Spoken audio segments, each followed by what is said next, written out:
Welcome to Thoughts on the Market. I am Vishy Tirupathur, Morgan Stanley's Chief Fixed Income Strategist. Along with my colleagues bringing you a variety of perspectives, I will be talking about the implications of the continued sell-off in the Treasury market. It's Wednesday, October 25th at 10 a.m. in New York. The grueling sell-off in U.S. Treasuries that began in the summer continues, most notably in the longer end of the yield curve.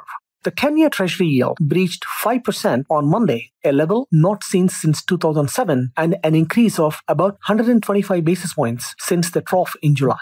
Almost all of this move higher in the 10-year yield has occurred in real yields.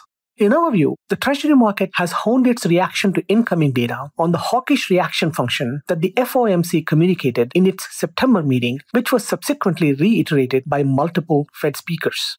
Over the last several weeks, the asymmetry in the market's reaction to incoming data has been noteworthy. Upside surprises to growth have brought up sharp increases in long-end yields, while downside surprises to inflation have met with muted rallies.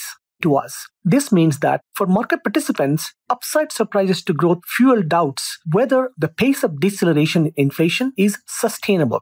In this context, it is no surprise that upside growth surprises have mattered more to long-end yields than downside inflation surprises. We have indeed seen a spate of upside surprises. The 336,000 new jobs in the September employment report were nearly double the Bloomberg survey of economists. Month-over-month changes in retail sales at 0.7% were more than double the consensus expectation of about 0.3% and triple if you exclude auto sales. We saw similar upside surprises in industrial production, factory orders, building permits as well. The rise in Treasury yields has further implications. The spike has contributed significantly to tighter financial conditions.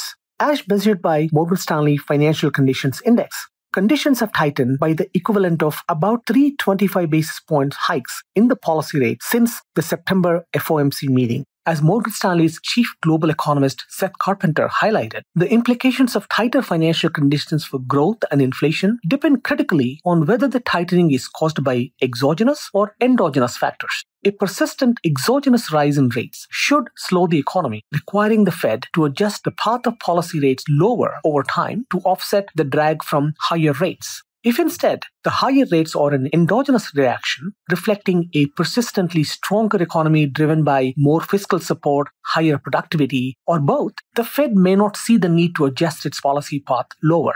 We lean towards the former explanation than the latter. In our view, it is unlikely that the third quarter strength in growth will persist.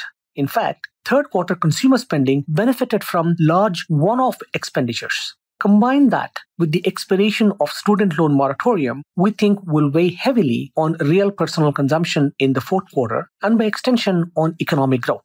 Tighter financial conditions driven by higher long-end yields will only add to this drag. Therefore, we expect incoming data in fourth quarter to show decelerating growth, which we expect will lead to a reversal of the recent yield spikes driven by term premiums moving lower.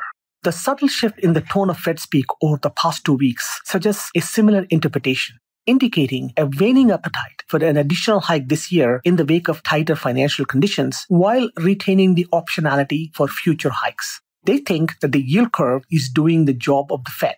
This jives with our view that there will be no further rate hikes this year. While our conviction on fourth quarter's growth slowdown is strong, it will take time to become evident in the incoming data. Thanks for listening. If you enjoyed the show, please leave us a review on Apple Podcasts and share Thoughts on the Market with a friend or colleague today. The preceding content is informational only and based on information available when created. It is not an offer or solicitation, nor is it tax or legal advice. It does not consider your financial circumstances and objectives and may not be suitable for you.